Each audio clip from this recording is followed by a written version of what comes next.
Suara gonggongan anjing menggema di kejauhan. Kabut tebal menutupi jalanan tanah menuju sebuah desa yang bahkan tak lagi tercatat di peta. Di sanalah, puluhan tahun lalu, berdiri sebuah kandang besar. Kandang tempat manusia menukar nyawanya demi harta. Orang-orang menyebutnya kandang Bubrah. Tempat itu bukan sekadar kandang sapi biasa. Di sanalah darah manusia pertama kali ditumpahkan sebagai tumbal pesugihan. Dan sejak hari itu, kutukan mulai mengalir dalam setiap keturunan yang menyentuh tanahnya. 7 generasi telah lahir, 6 sudah mati dengan cara yang mengerikan. Dan kini, giliran anak ke-7, seorang pemuda bernama Bagas, yang tanpa sadar mewarisi dosa leluhurnya sendiri. Ia hanya ingin melindungi keluarganya, tapi darahnya menolak untuk jinak. Karena di dalam dirinya, sesuatu yang lama terkubur kini mulai bangkit. Kisah tentang darah, dosa, dan perjanjian yang tak bisa dibatalkan oleh kematian. Sekarang, siapkan diri kalian, karena cerita ini bukan sekadar legenda, ini adalah peringatan.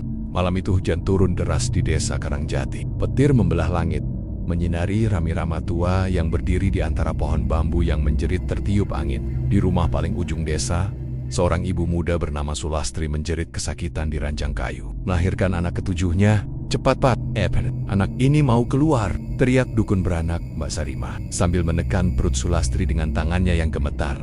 Suaminya, Rohmat, berlari membawa baskom berisi air panas. Wajahnya tegang. Di luar, gonggongan anjing bersahutan dengan suara gemuruh langit. Hujan makin deras, seakan menutupi sesuatu yang lebih kelam dari sekadar kelahiran. Tangisan bayi akhirnya terdengar, tapi bukan tangisan biasa melengking panjang, seperti jeritan. Mbak Sarimah menatap bayi itu. Kulitnya pucat, matanya belum terbuka, dan di punggungnya ada tanda aneh berbentuk lingkaran merah seperti bekas luka bakar. Sulastri mencoba tersenyum lemah. Laki-laki, Bu? Tanyanya dengan suara serak. Mbak Sarimah menelan ludah. Ya, laki-laki. Tapi tanda di punggungnya itu. Jangan bilang siapa-siapa dulu ya, Bu. Rohmat mendekat. Tapi ketika melihat tanda itu, wajahnya berubah pucat. Ia langsung menurunkan kain di pundak anak itu, menutupinya rapat-rapat. Jangan pernah ceritakan ke siapapun, katanya dengan suara bergetar. Kalau orang tahu, mereka takkan biarkan anak ini hidup. 17 tahun kemudian, anak itu tumbuh menjadi remaja bernama Bagas, pendiam, pekerja keras, dan sedikit aneh. Sejak kecil, ia sering bermimpi tentang seekor sapi hitam besar yang berdiri di tengah api, memanggil namanya dengan suara berat. Waktumu hampir tiba, Bagas. Ia selalu terbangun dengan peluh dingin, dan setiap kali ia mencoba menceritakannya pada ibunya, Sulastri selalu melarang. Sudahlah nak, itu cuma mimpi. Jangan pikir aneh-aneh. Tapi Bagas tahu ada yang disembunyikan. Setiap kali ia bertanya tentang kakek buyutnya, ibunya langsung menunduk. Dan ayahnya, Rohmat, selalu pergi setiap malam Jumat tanpa penjelasan. Suatu hari, ketika Bagas membantu membersihkan gudang, ia menemukan sebuah peti kayu tua berukir simbol aneh. Di dalamnya ada foto hitam putih lelaki tua berwajah seram, berdiri di depan kandang yang setengah roboh. Di belakangnya tampak tulisan pudar, Kandang Bubrah, tahun 1942 di belakang foto. Ada tulisan tangan, bayarannya 7 keturunan. Jangan biarkan yang ke-7 hidup lama. Bagas, yang ke-7? Apa maksudnya? Saat ia keluar membawa foto itu, ayahnya langsung merebutnya dengan wajah panik. Dari mana kamu dapat ini? Jangan pernah menyentuh barang itu lagi, Bagas berteriak.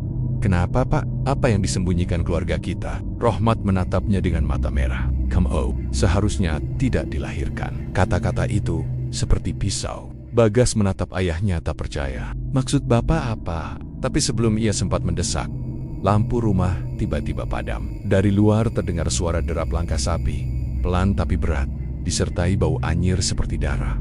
Pak, itu apa? Tanya Bagas pelan. Rohmat bergegas mengambil parang. Dime di sini. Jangan keluar, apapun yang terjadi. Namun rasa penasaran mengalahkan ketakutan. Bagas mengintip dari jendela dan melihat siluet seekor sapi hitam di halaman rumah. Tubuhnya beruap, matanya merah menyala, dan di lehernya menggantung kalung janur yang sudah busuk. Ketika Rohmat keluar, sapi itu menunduk, seolah memberi hormat, lalu berbicara. Suaranya berat dan bergema. Waktunya sudah tiba, anak ke-7 sudah lahir, utang darah harus dibayar. Bagas menjerit dan berlari keluar. Apa maksudnya? Rohmat mencoba melindunginya, tapi sapi itu menendangnya hingga tubuhnya terpental ke pagar bambu. Darah memercik. Bagas menatap tubuh ayahnya yang terkulai, Sementara sapi itu menatapnya dengan mata yang seperti menyala dari dalam. Kau tak bisa lari, Bagas.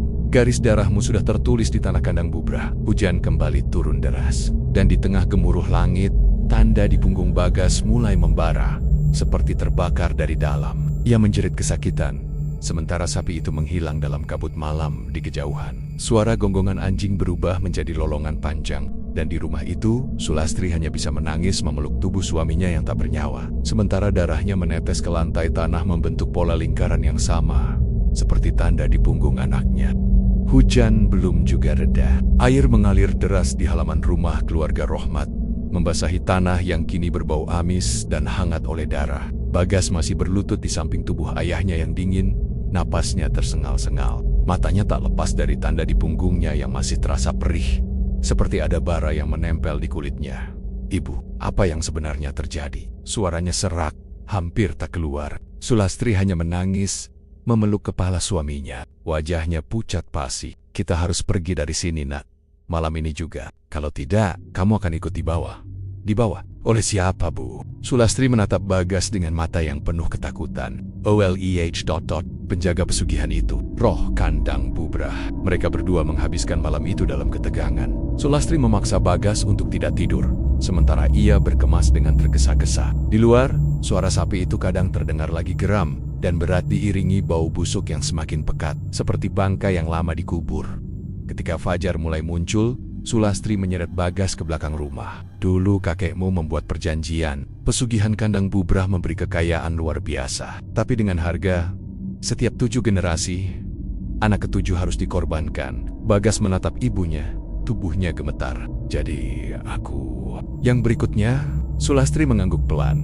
Air matanya jatuh. Ayahmu mencoba memutus perjanjian itu, tapi ternyata dia malah jadi korban pertama sebelum roh itu menjemputmu. Ia menarik Bagas ke belakang kebun, ke arah sumur tua yang sudah tertutup papan. Tempat ini dulu jalan menuju tanah kandang Bubrah, tapi sudah kami tutup puluhan tahun lalu. Namun sebelum mereka sempat membuka papan penutup sumur, suara lonceng terdengar dari kejauhan berdenting pelan tapi menyeramkan. Sulastri langsung menatap ke arah barat desa. Tidak, mereka sudah datang. Dari balik kabut, muncul rombongan orang tua berpakaian hitam, membawa obor dan sesajen. Wajah mereka datar, seperti tak punya emosi. Pemimpin mereka, seorang lelaki tua dengan tongkat dari tulang, berjalan paling depan. Matanya putih, tanpa bola mata. Suaranya serak dan dalam. Sudah waktunya, Sulastri. Anak ke-7 harus kembali ke kandang.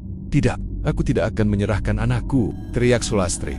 Lelaki tua itu tersenyum tipis. Kalian tidak punya pilihan. Keluargamu hidup dari darah perjanjian itu. Sekarang, bayarannya jatuh tempo. Ia mengetukkan tongkatnya ke tanah. Seketika, tanah bergetar pelan. Dari balik tanah basah di sekitar mereka, mangkil tanggen-tanggen hitam seperti tangan manusia tapi kurus dan berurat, mencengkeram udara, mencoba meraih kaki Bagas. Bagas menjerit, mencoba melepaskan diri. Butel. Sulastri menariknya dengan sekuat tenaga, tapi tangan-tangan itu makin banyak. Muncul dari setiap sudut kebun, menggali diri mereka keluar. Dari dalam sumur tua, terdengar suara sapi menguak keras, menggema, disertai suara retakan batu.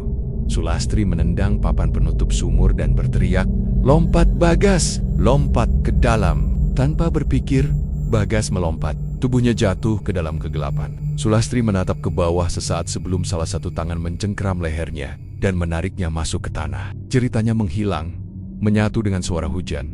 Bagas terjatuh di dasar sumur yang dalam. Anehnya, di bawah tidak ada air, hanya lorong tanah yang lembab dan panjang. Cahaya samar dari atas hilang, digantikan cahaya merah redup yang tampak berasal dari jauh di ujung lorong.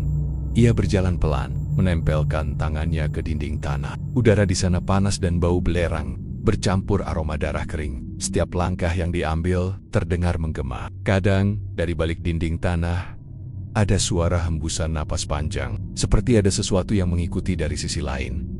Setelah beberapa menit berjalan, ia sampai di sebuah ruang besar berbentuk setengah lingkaran. Di tengahnya berdiri kandang tua, separuh roboh, dipenuhi tulang belulang hewan dan manusia. Tulisan di papan atasnya samar, tapi masih bisa terbaca.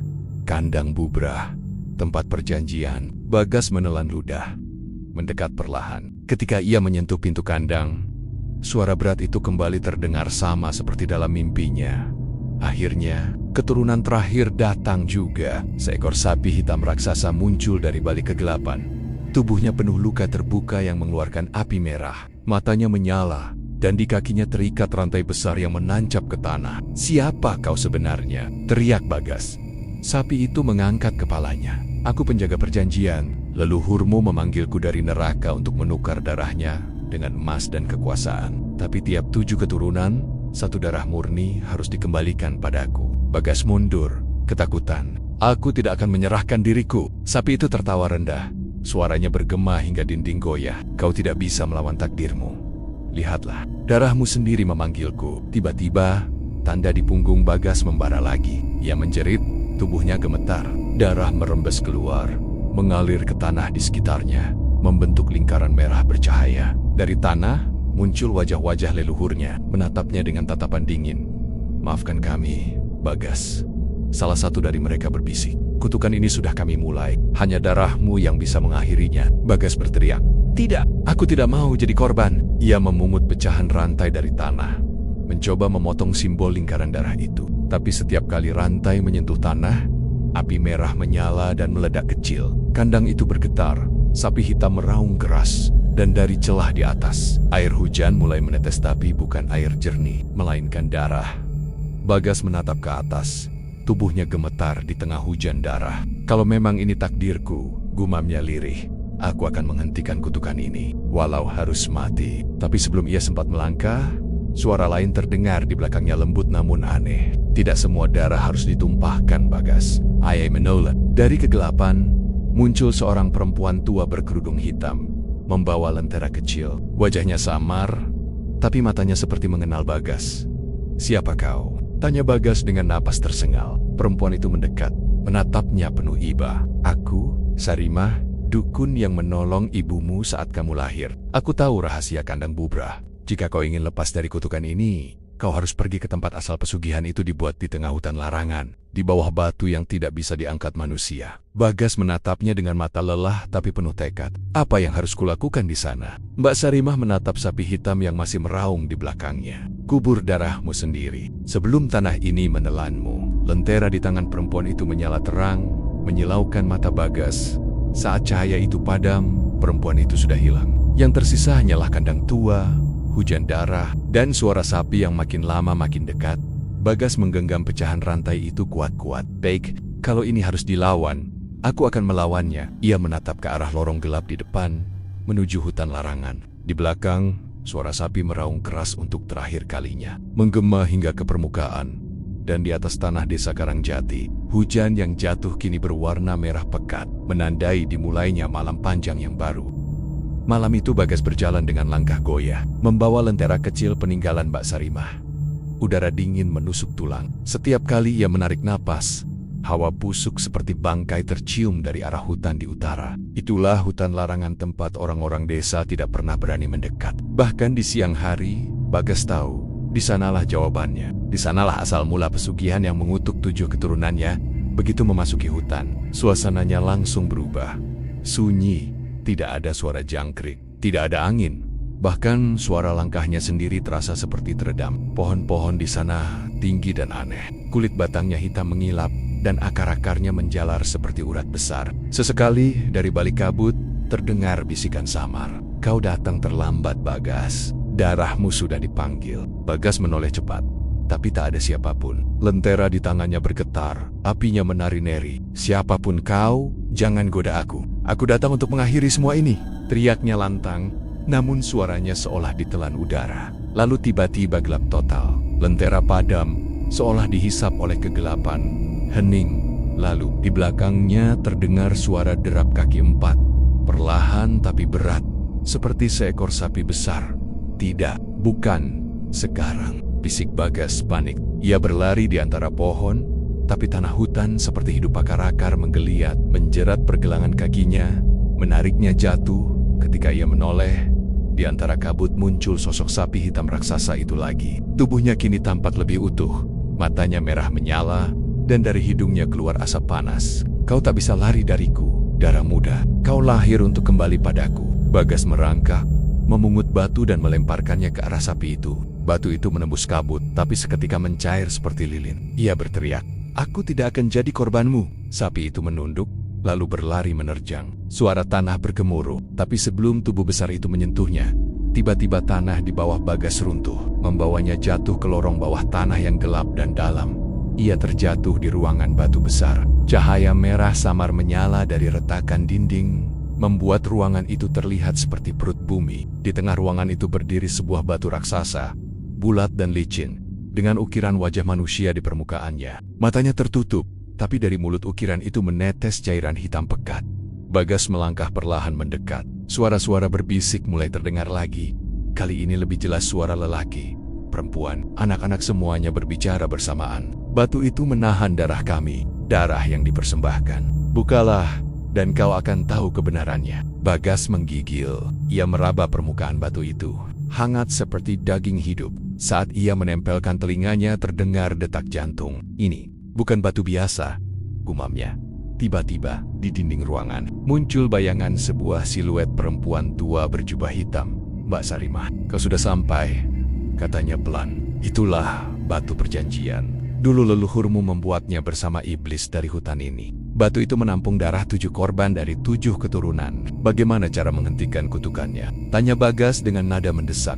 Sarimah mendekat. Wajahnya terlihat jelas, kulitnya mulai retak seperti tanah kering, matanya merah. "Satu-satunya cara adalah menukar darahmu sendiri dengan darah iblis yang disegel di dalam batu itu. Tapi sekali kau melakukannya, kau takkan bisa kembali sebagai manusia." Bagas terdiam. "Jadi aku harus mati?" Sarimah tersenyum aneh. "Tidak mati, tapi tidak hidup juga." Sebelum Bagas sempat menjawab, batu itu bergetar keras. Retakan di permukaannya melebar, dan dari celahnya menyembur cairan hitam yang mendidih. Dari dalam muncul tangan-tangan merah, mencengkeram udara, lalu menarik keluar sosok menyeramkan setengah manusia setinggi sapi. Tubuhnya besar, wajahnya menonjol dengan tanduk, matanya putih kosong. Keturunan terakhir akhirnya datang. "Aku, leluhurmu." Bagas terbelalak. Apa? Makhluk itu tersenyum, memperlihatkan gigi tajam. "Akulah yang pertama membuat perjanjian itu. Namaku Ki Darmo Manggala, leluhur yang kau agungkan selama ini." Bagas mundur, ngeri melihat kulit makhluk itu yang terkelupas seperti daging busuk. "Kenapa kau melakukan ini pada keluargamu sendiri?" Ki Darmo tertawa. Suaranya bergema, membuat dinding goyah. "Kekayaan tak datang tanpa tumbal, Bagas. Aku menukar darahku dengan kejayaan, tapi iblis meminta agar darah itu mengalir terus, dari anak ke anak, sampai 7 generasi. Dan kau adalah bayaran terakhir." Bagas berteriak. "Aku tidak akan jadi korbanmu." Ia mengambil pecahan rantai tajam dari tanah rantai yang sama seperti di kandang sebelumnya dan menancapkannya ke tangan makhluk itu. Ki Darmo meraung kesakitan, tapi darah yang keluar malah berubah menjadi api. Dari atas ruangan, terdengar suara sapi hitam meraung lagi, semakin keras, hingga tanah bergetar.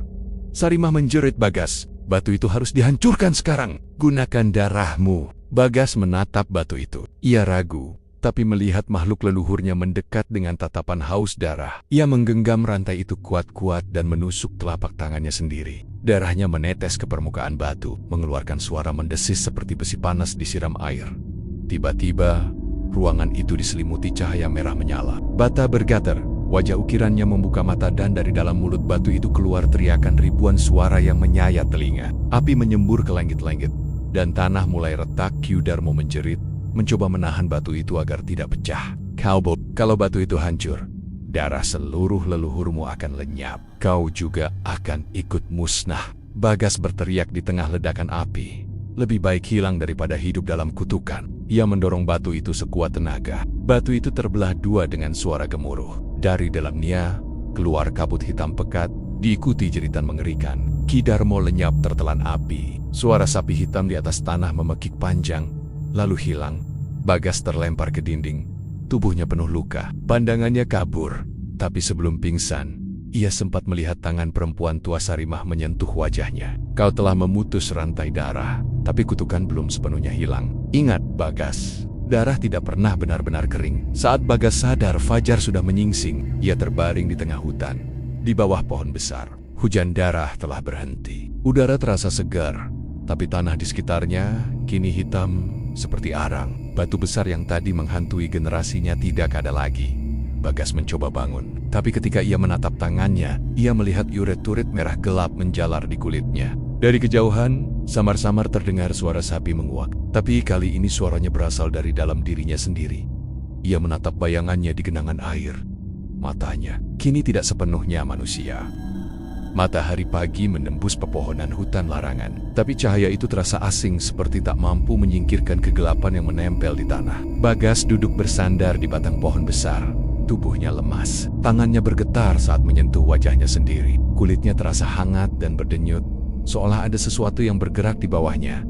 "Apa yang terjadi padaku?" bisiknya lirih. Saat menatap genangan air di dekatnya, ia nyaris berteriak. Matanya kini berubah. Bagian putihnya berwarna abu kehitaman, dan di tengah irisnya ada lingkaran merah yang berputar pelan seperti bara hidup. Ia mundur, panik, tubuhnya terasa berat. Di telinganya terdengar suara aneh, suara hembusan napas sapi, menggema dari dalam dadanya sendiri. "Kau pikir bisa lepas dariku begitu saja?" Kutukan darah tidak bisa dimusnahkan, hanya berpindah tubuh. Bagas menatap sekeliling, mencari sumber suara itu, tapi tak ada siapapun. Suara itu datang dari dalam pikirannya. Ia menutup telinga, menjerit, "Diam, aku sudah menghancurkan batu itu." Suara itu tertawa berat, menggetarkan dada Bagas. "Batu hanya wadah, Bagas, tapi darahmu adalah perjanjian yang baru." Ia terjatuh, menggeliat di tanah. Urat-urat hitam di lehernya semakin jelas. Dari punggungnya terasa panas membara. Tanda lingkaran merah di sana berdenyut seperti jantung kedua. Bagas mencengkeram tanah, menahan rasa sakit yang tak tertahankan. Kulitnya mulai memunculkan bercak hitam, dan di bawahnya seolah ada sesuatu yang mendorong keluar.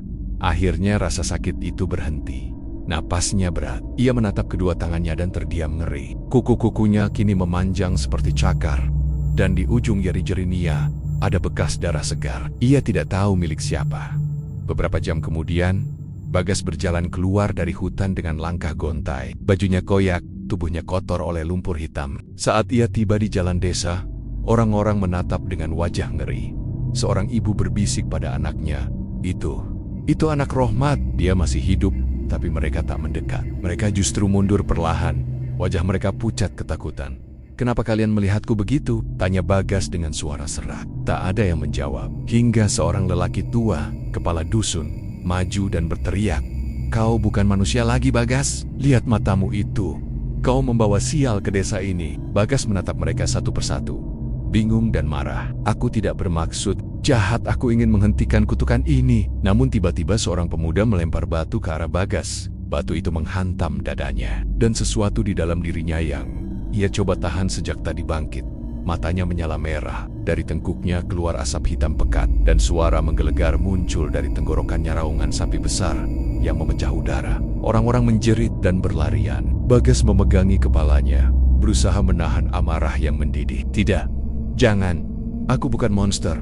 Tapi tubuhnya bergerak sendiri. Ia merasakan tenaga luar biasa menguasai ototnya. Dalam sekejap, ia memukul tanah dan membuat lubang besar. Beberapa warga terpental. Udara desa berubah panas, dan bau belerang menyebar. "Kau lihat sekarang, Bagas. Kau bukan korban, kau pewaris. Kekuatanku kini di dalam darahmu." Suara itu bergema lagi di kepalanya. Ia berteriak dan berlari meninggalkan desa. Tak ingin melukai siapapun lagi. Ia berlari tanpa arah, hingga malam datang kembali. Malam itu, ia tiba di tepi sungai besar. Airnya tenang, memantulkan cahaya bulan. Bagas berdiri di pinggir tebing, menatap pantulan dirinya. Wajah itu kini bukan lagi wajah manusia sepenuhnya. Tanduk kecil mulai muncul di sisi kepalanya. Air matanya jatuh, bercampur darah. "Kalau aku harus mati untuk menghentikan ini, biarlah begitu." Ia melangkah maju, hendak melompat ke sungai, tapi sebelum kakinya menjejak air, suara perempuan memanggil dari balik pepohonan. "Bagas, jangan!" Ayai menoleh. Dari kegelapan muncul Mbak Sarimah, masih dengan pakaian hitamnya. Kini tampak lebih tua dan lemah. "Kau tidak boleh mati sekarang. Kalau kau mati, kutukan itu takkan berhenti, malah akan berpindah ke anak-anak lain yang lahir di garis darahmu." Bagas menatapnya dengan tatapan kosong. "Aku tidak punya anak, Bu Sarimah. Tidak ada lagi keluarga." Sarimah menggeleng pelan. "Kau salah, ibumu sempat melahirkan lagi. Setelah kau seorang perempuan, dia disembunyikan. Dan kalau kau mati, roh iblis itu akan mencarinya." Darah Bagas berdesir. "Apa ibu masih hidup?" Sarimah terdiam sejenak. Aku tak tahu, tapi aku tahu satu hal, roh itu belum pergi. Ia masih menempel di tubuhmu. Jika kau tak mengendalikannya, dia akan menjadi tuan atas tubuhmu, dan desa ini akan jadi neraka. Sarimah mengajak Bagas ke gubuk tua di pinggir sungai. Di sana, ia menyiapkan dupa dan segenggam tanah hitam dari kandang bubrah. Aku bisa mengikat roh itu sementara, tapi kau harus melawan dari dalam. Bagas duduk bersila, tubuhnya masih bergetar. Sarimah menyalakan dupa dan mulai membaca mantra kuno dalam bahasa yang tak dipahami Bagas. Asap dupa berubah warna menjadi merah, dan tiba-tiba ruangan bergetar. Kau pikir bisa mengusirku, dukun tua? Suara itu datang dari mulut Bagas sendiri, tapi bukan dia yang bicara. Matanya berubah hitam, dan dari tubuhnya keluar bayangan sapi besar dengan tanduk menyala. Sarimah menjerit, tapi tetap melanjutkan mantranya. Bagas, jangan biarkan dia mengambil alih tubuhmu. Bagas menggeliat di lantai. Suara dua jiwa bertarung di dalam tubuhnya. Aku bukan milikmu. Kau milikku sejak lahir. Sapi bayangan itu menerjang Sarimah, tapi perempuan tua itu melemparkan garam dan tanah hitam ke arah makhluk itu. Suara ledakan kecil terdengar, dan bayangan itu menjerit kesakitan. Namun, saat asapnya hilang, tubuh Sarimah terlempar ke dinding. Darah keluar dari mulutnya. Bagas merangkak mendekat. Bu Sarimah, bertahanlah. Perempuan tua itu tersenyum lemah. Aku sudah tua, Nat.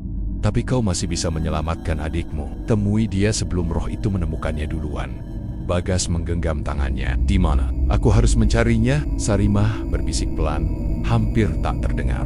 Di timur, di bawah jembatan tua, Desa Randuangi. Ia terbatuk keras. Darah keluar lebih banyak. Pergilah Bagas, sebelum kutukan itu menelanmu sepenuhnya. Setelah kata terakhirnya, tubuh Sarimah kaku. Bagas menatapnya lama, menahan air mata. Tapi di dalam dirinya, suara iblis itu tertawa pelan. Kau tak akan bisa melarikan diri dari darahmu sendiri, Bagas. Darah yang mengalir di tubuhmu adalah darahku. Bagas berdiri, wajahnya menegang. Kalau begitu, aku akan gunakan darahmu untuk membunuh. Ia keluar dari gubuk, menatap langit malam. Bulan tampak merah, seperti darah segar. Dari kaihan, terdengar suara lembu menguak panjang. Diikuti gema langkah berat yang menggetarkan tanah. Bagas mengepalkan tangan, lalu melangkah menuju timur menuju Desa Randuangi, tempat rahasia terakhir keluarganya menunggu. Dan di belakangnya, dari arah gubuk yang kini kosong, asap hitam perlahan naik ke langit, membentuk wajah sapi raksasa yang tersenyum. Kabut tebal menyelimuti jalan tanah menuju Desa Randuangi. Angin berhembus dingin, membawa aroma anyir yang menusuk hidung. Langkah kaki Bagas berat, tubuhnya penuh luka dan masih terasa panas dari pertempuran semalam. Namun dalam pikirannya hanya ada satu tujuan, menemukan adik perempuannya. Satu-satunya darah yang tersisa dari keluarganya. Suara iblis di dalam tubuhnya masih terdengar samar. Tertawa rendah seolah mengejeknya. Kau pikir bisa melindunginya? Darah kalian sama, Bagas. Dia akan jadi wadahku berikutnya. Bagas mencengkeram dadanya, menahan amarah. Tidak, aku takkan biarkan kau menyentuhnya. Ia terus berjalan hingga langit memerah, tanda senja tiba. Desa Randuangi muncul di kejauhan, sunyi, seperti ditinggalkan. Rumah-rumah kayu berdiri rapuh, pintu-pintu tertutup rapat. Dan dari beberapa jendela, ada mata-mata ketakutan yang mengintip sebentar lalu. Cepat menutup gorden, Bagas mendekati seorang kakek yang sedang duduk di depan surau. Wajahnya kurus dan kotor. Pak, saya mencari seorang gadis, namanya mungkin Sekar. Usianya sekitar 15 tahun. Dia tinggal di bawah jembatan tua, katanya. Kakek itu menatap Bagas dengan mata yang langsung membesar ketakutan. Ia mundur perlahan. Pergi dari sini. Kau bau darah. Kami tahu siapa kau. Bagas mencoba menjelaskan. Tapi kakek itu langsung berlari masuk ke rumah sambil menutup pintu keras-keras. Suara kunci berderit. Dari keiahan, terdengar gonggongan anjing yang berubah jadi lolongan panjang. Udara mendadak dingin. Terlalu dingin untuk sore hari.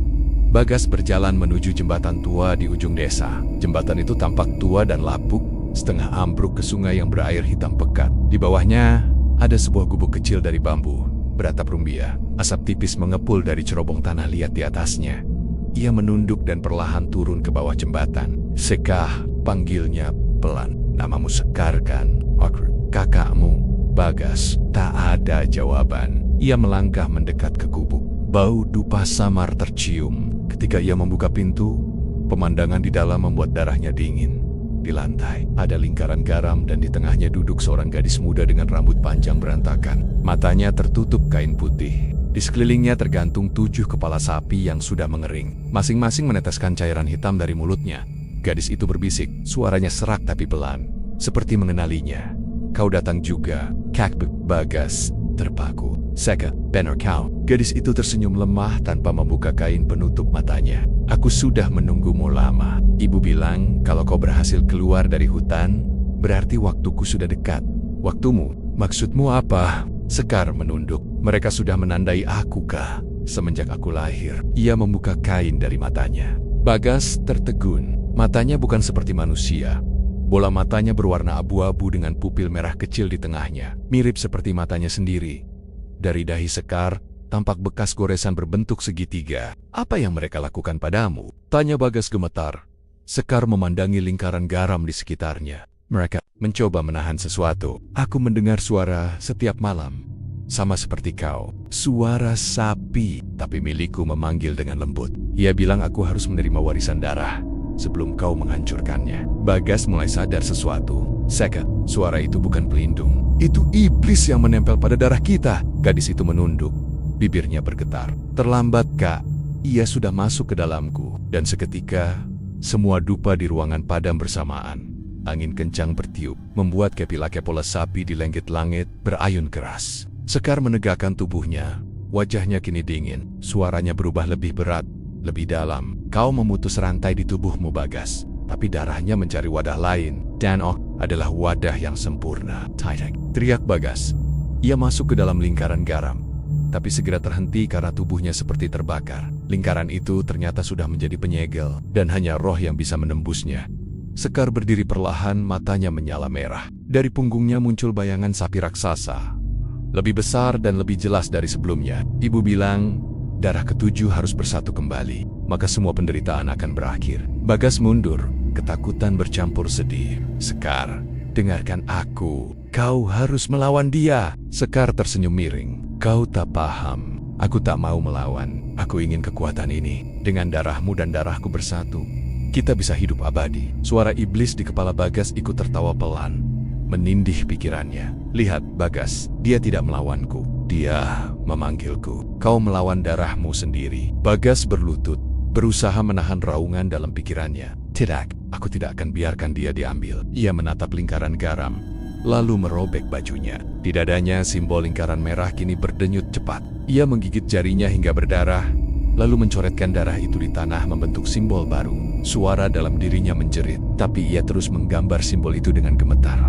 Kalau roh itu ingin bersatu, biarlah lewat aku, teriak Bagas. Sekar menatapnya, ragu sejenak. Apa yang kau lakukan? Tiba-tiba, simbol yang Bagas buat menyala merah terang. Lingkaran garam di sekeliling Sekar pecah, dan dari tanah muncul hembusan asap hitam tebal yang menyambar tubuh keduanya. Sekar menjerit, sementara tubuh Bagas terangkat ke udara. Bayangan sapi besar itu mengamuk, menembus atap bambu.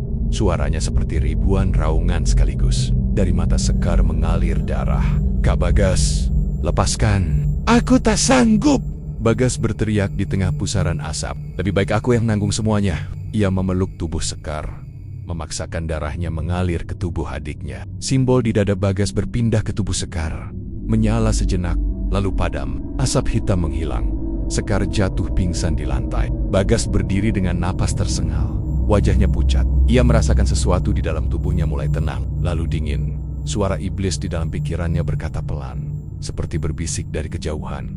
Kau menang kali ini, tapi darah tidak pernah hilang. Ia hanya berpindah tempat, menunggu waktu. Beberapa jam kemudian, hujan turun. Bagas duduk di luar gubuk, menatap langit yang kelam. Sekar masih pingsan di dalam, tapi napasnya stabil. Ia merasa lelah, tapi juga aneh tidak sepenuhnya manusia lagi. Kulitnya pucat, matanya memantulkan warna merah samar.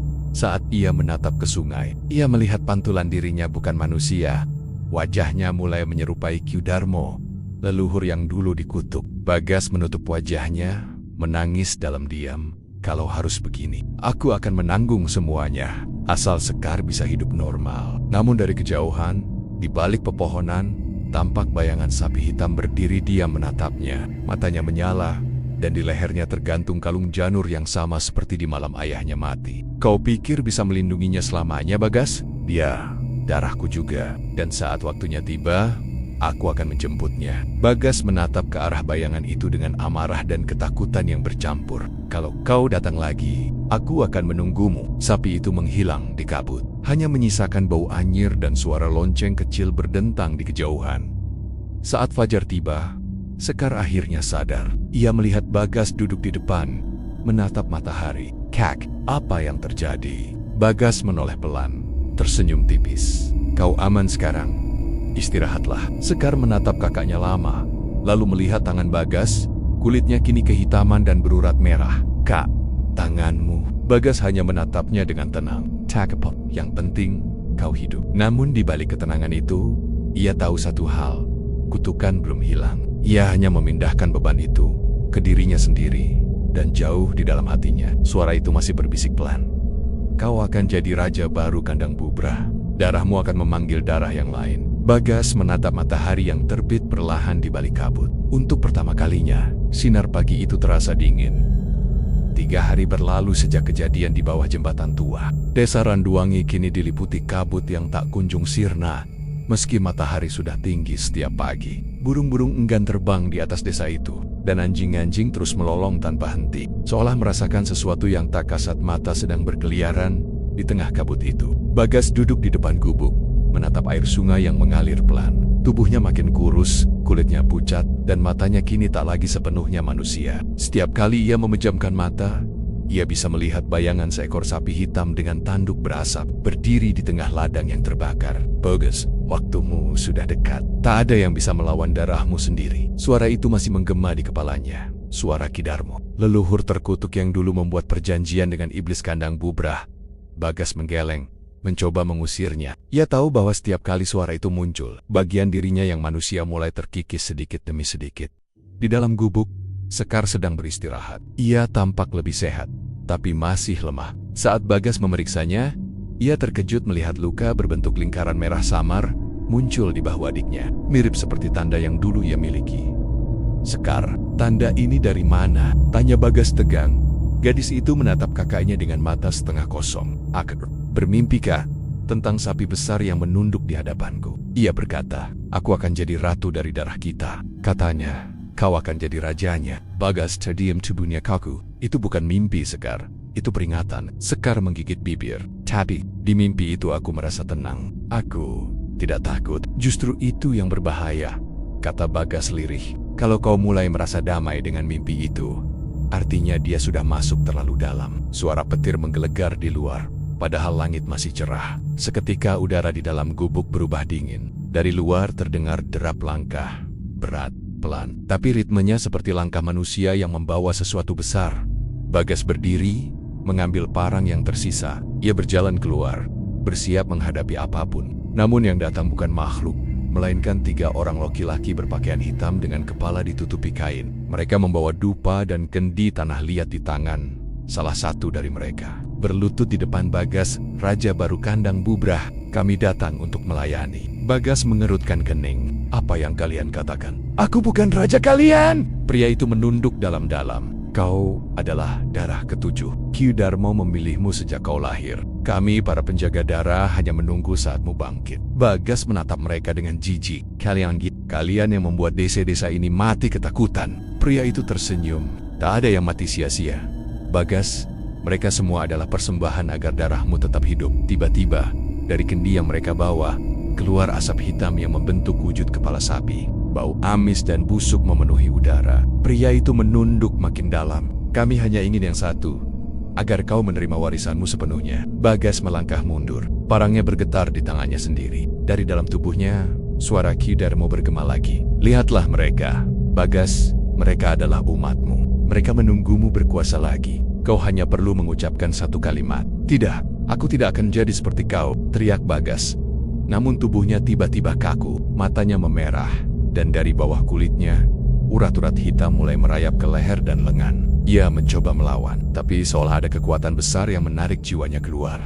Ketiga pengikut itu mulai menyanyikan mantra dalam bahasa kuno. Tanah di sekitar mereka bergetar. Di kejauhan, suara sapi menguak panjang dan berat. Bukan suara dari dunia ini. Sungai di bawah jembatan berubah warna menjadi merah kehitaman. Sekar keluar dari gubuk, wajahnya pucat. Begitu Sekar muncul, Ketiga pengikut itu serentak berhenti melantunkan mantra. Mereka berlutut, lebih rendah lagi. Ratu Darah, kau juga datang. Sekar kebingungan. Aku bukan siapa-siapa. Salah satu dari mereka membuka kain penutup kepala, memperlihatkan wajahnya yang penuh luka bakar, berbentuk simbol segitiga. Tidak, Nona. Kau adalah bagian terakhir dari perjanjian itu. Jika kau dan kakakmu bersatu dalam darah, maka Ki Darmo akan hidup kembali sepenuhnya. Bagas menatap Sekar dengan panik. Sekar, jangan dengarkan mereka. Tapi gadis itu terdiam. Di matanya ada keraguan dan sedikit rasa penasaran. Kalau dengan itu semua ini berakhir, mungkin aku harus... Tidak, teriak Bagas. Dan di saat itu, tubuhnya bergetar keras. Dari punggungnya muncul bayangan sapi raksasa yang lebih besar dari sebelumnya, dengan tanduk menyala merah dan lidah menjulur panjang. Ketiga pengikut itu bersorak. Sang raja telah bangkit. Bagas menjerit, berusaha mengendalikan dirinya. Pergi! Semua pergi dari sini! Namun makhluk itu keluar sepenuhnya, menjelma dari tubuhnya, separuh manusia, separuh sapi, dengan tubuh berasap hitam. Wajahnya mirip Bagas tapi dengan mata merah darah dan mulut yang mengeluarkan api.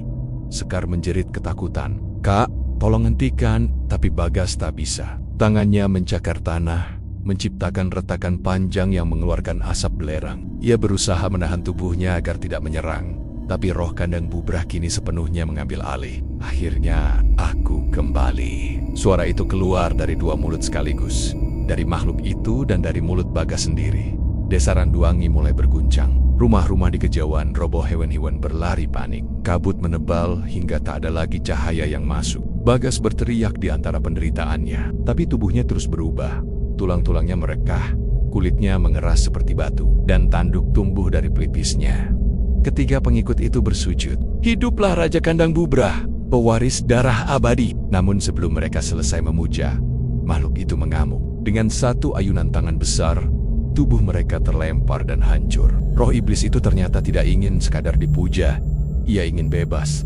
Sekar memanggil Bagas sambil menangis. Kak, ingat aku. Jangan biarkan dia mengambilmu. Suara itu menusuk ke dalam kesadaran Bagas.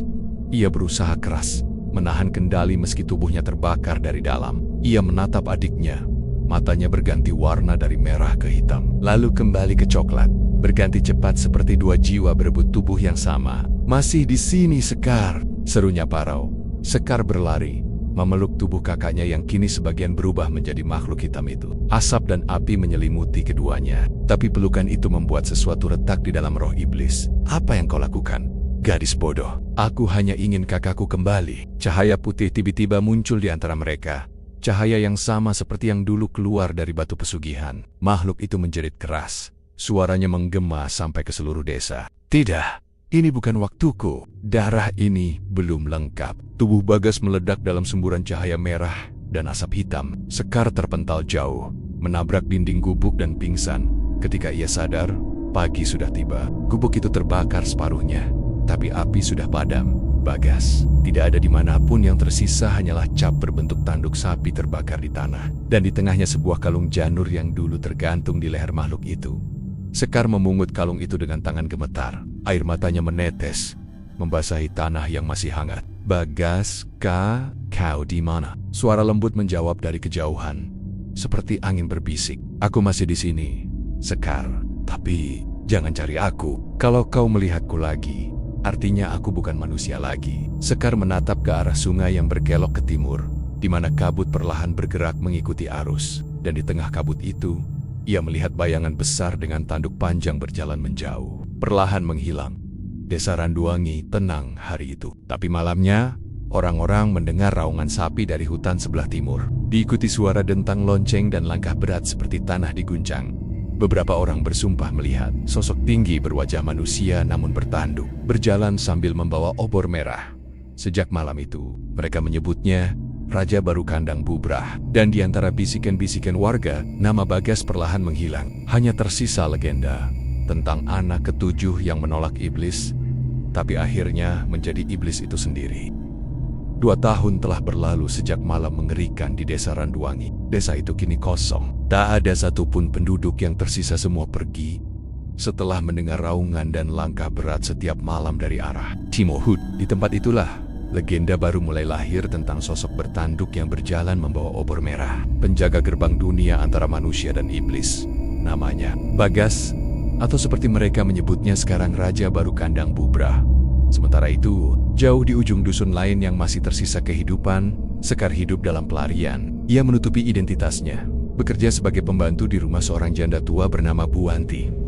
Tapi setiap malam, mimpi buruk terus menghantuinya.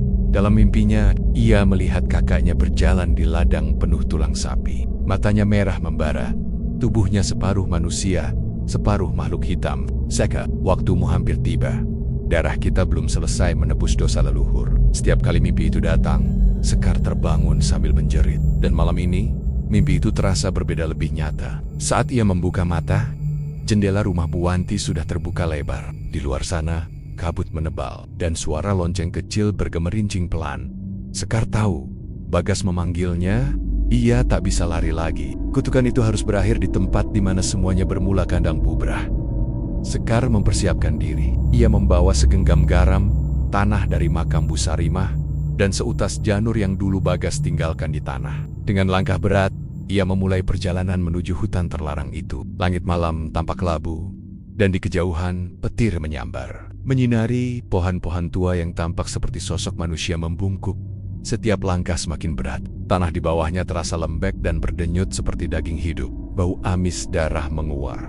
Dari kegelapan, terdengar suara lolongan sapi dan bisikan-bisikan manusia bercampur jadi satu. Kau datang juga, pewaris terakhir. Darahmu adalah kunci. Sekar menutup telinganya, menahan ketakutan. Aku datang bukan untuk tunduk. Aku datang untuk mengakhiri ini. Namun semakin ia melangkah, kabut makin tebal. Hingga akhirnya, di hadapannya terbentang reruntuhan batu besar sisa dari tempat pesugihan kandang Bubrah yang dulu dihancurkan ayahnya. Namun kini, bentuknya telah berubah.